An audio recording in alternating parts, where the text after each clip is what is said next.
Hello everyone and welcome back to the Belgian Beer Brothers channel. Cedric here in Antwerp on this 1st of January, the first day of the year. That also means this is the first video of the year. First off, I want to start with thanking every one of you for sticking with me and for joining me in this December madness. The 48 Advent beers, the 7 winter and Christmas beers.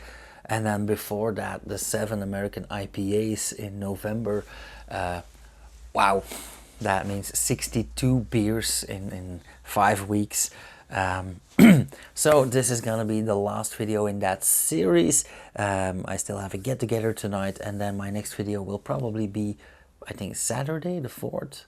But my body can surely do a few days without alcohol. But before we quit, we are gonna review a festive beer. As you guys see, this is a 37.5 centiliter champagne bottle. This is a Hanssens Artisanaal Kriek, a cherry beer, but not just any cherry beer. You guys may have followed the TdG this year. I'll put a link up there, and you will have seen this exact bottle in that video, because this is a limited edition TdG 2024 100% pure Schaarbeekse Kriekenlambiek, so a cherry lambic with 100% pure Schaarbeekse cherries, and it is a limited edition for this year, and that is double special. Why? Because first off, we had a Schaarbeekse Kriek at another brewery and we didn't really like that, and this is one of the best ones that we've ever had, so I've had it to age for about 6 months. And also TdG is a biannual event. That means 2025 does not have a TdG, so we'll have to wait until 2026 for that. Fresh sour cherries macerated in young lambic in oak barrels. Now I happen to know that they use 40%, oh yeah, it says so on the label as well. Ingredients: 40% fresh cherries, water, barley malt, wheat and hops.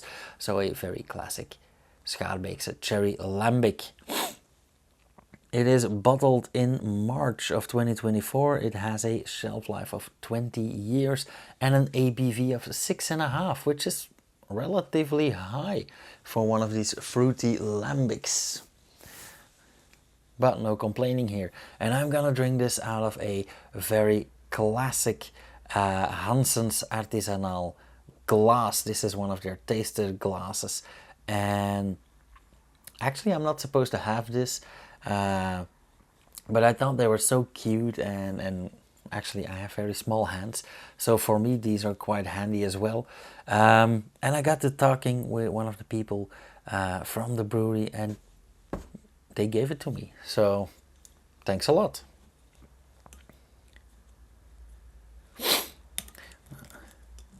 This is a generic muselet, but they do have branded corks. And what can I say more about this bottle? Not so much, actually. Unfortunately, I really hate these labels. Yeah, it's a prime example of bokeh, but I like their original labels, the yellow brownish parchment labels, but even those are relatively ugly, especially with this this old school gothic font that they use, and all the colors. There's brown, there's red, there's green, there's white, there's several shades of brown. So, not my thing, but thank God they can brew. And again, a big pro of these small glasses is that even with this small bottle, whoo, heavy. Even with this small bottle, I can have 2. We already see some sediment here. I put this bottle upright yesterday, so the sediment can travel down. but I'm still gonna pour this very carefully. Now, typical with lambics, especially with those oak aged or aged lambics in general, most of them are oak aged, is that you'll have close to no foam. These are rather sour, and Hanssens Artisanaal is known for being a sour one, so this is sour upon sour. But because of that acidity, you'll get not so much foam. Also, a lot of protein have been lost in here. But apart from the lack of foam, which is expected, beautiful color. This is like a dark pink, light red, has a bit of raspberry tone in there, a nice veil in this glass as well. Relatively flat, as again is common with lambics. And the tiny amount of bubbles that we do have are light pinkish, again as expected. Definitely beautiful.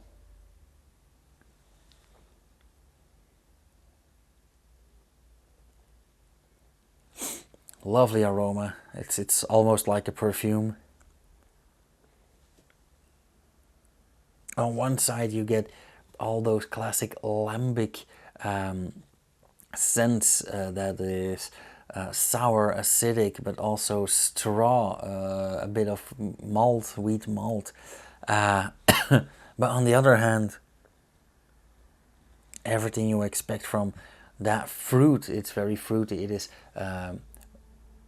I want to say sweet in the nose, but I'm expecting this is not gonna be sweet on the taste.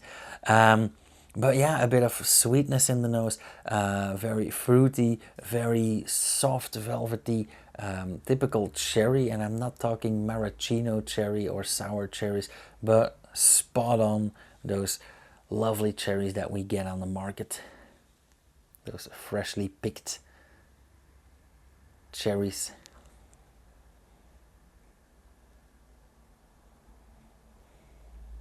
And both of those sides of the aroma are equally strong, and they're really fighting to take control of your nostrils.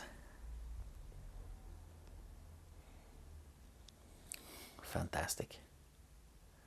So, without further ado, let's have a taste. Cheers.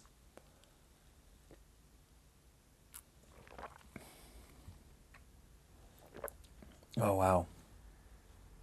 It's even better than the first time. On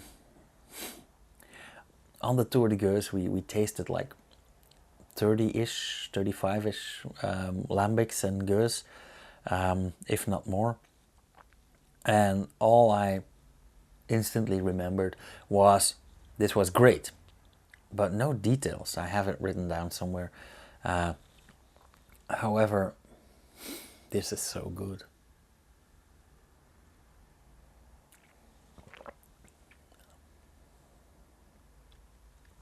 Yeah, just like in the nose, very, very complex. A myriad of scents and flavors are in there. You really taste that they used 40% cherries, and they didn't skimp on those cherries. Now, in all honesty, I must say that most of these lambic or Kriekenlambiek producers don't skimp. There are some macro producers, as in every genre, but some work with juices, some work with like 17, 20, 23% cherries, not necessarily 40, but this is very, very clear that they've used 40%.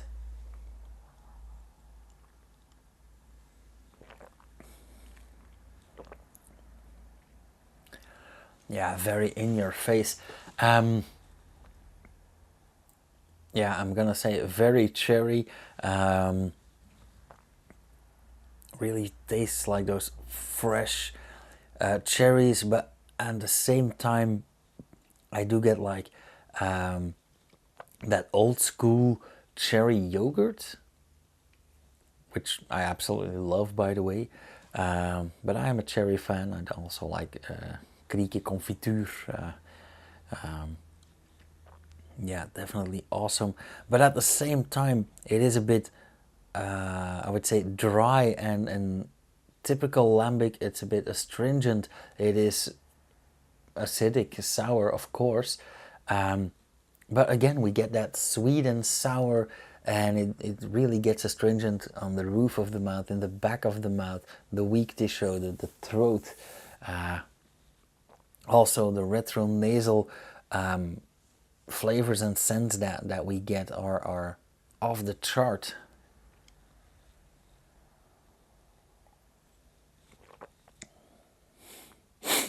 Hanssen is actually known for their extremes, mainly in acidity. But in this beer, the limited edition TdG 2024 Schaarbeekse Kriek, they really show that they have those extremes under control. And I'm absolutely not gonna call this a balanced beer, because that would be lying. But they have found a way to make these extremes work together. Beautiful beer.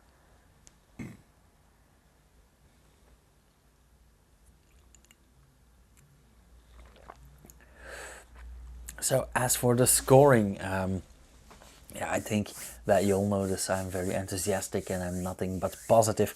So let's go right up and call this a 4.5, which after a 4.75 of yesterday, the Bon Veu, might be a nice streak, I hope. All my future beers deserve a 4.5 or a 4.75. But yeah, absolutely lovely. Yeah, as usual, you guys, thank you so much for watching. If you like this video, hit the thumbs up, leave a comment down below if you have any questions or remarks. If you want to contact me, my email address is right down below. And some things are gonna change in the next week. I'm gonna start a Patreon, for example, but more on that later on. And I will see you guys again in the next video. Cheers.